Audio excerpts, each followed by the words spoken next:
In northern Gaza, families are fleeing what is left of their homes.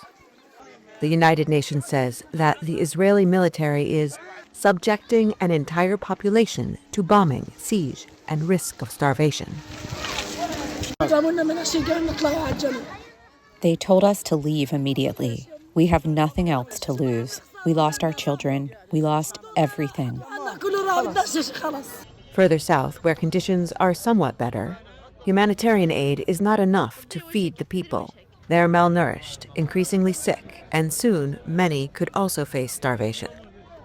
Yet the United Nations Agency for Palestinian Refugees, or UNRWA, the main provider of humanitarian aid in Gaza, may soon be ousted from the Strip.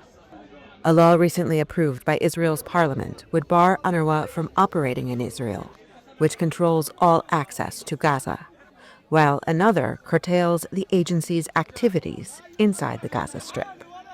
The laws are expected to go into effect starting in late January. First, we hope that the active parties in the international community will intervene and prevent this disaster if there is a possibility of the UNRWA's end in Gaza. It is the only party now that is providing aid to all Palestinians, to 2 million displaced people.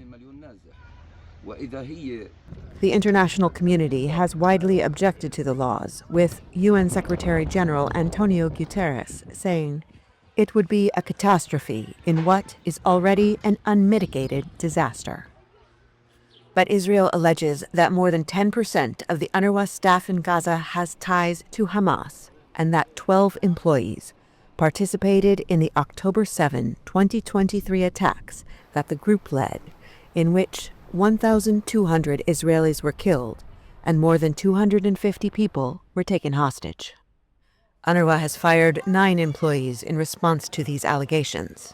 Agency officials say they have seen no evidence to support Israel's claim that more than 1,400 other staff members have ties to Hamas.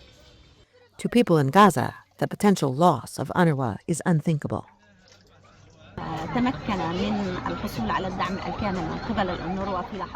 ban on UNRWA would mean no care for refugees, and not only the refugees who left their villages and cities in the past, but all of Palestine. So if the United Nations and UNRWA is banned, it means the international community has abandoned the Palestinian cause. She says besides food and health care, UNRWA provides education. Gaza has long suffered from isolation, war, and other violence. But Palestinians still have one of the world's highest literacy rates, a status that is already in jeopardy as Gaza's children spend a second year without school. UNRWA officials say operations to provide food and other life-saving care are already compromised. They say there are trucks outside of Gaza loaded with food that could feed the Strip for months, but are not allowed to cross the border. Israel says the main reason food aid is not reaching people is failed distribution systems. UNRWA says the aid that gets in is hard to distribute amid ongoing battles, bombings, and looting.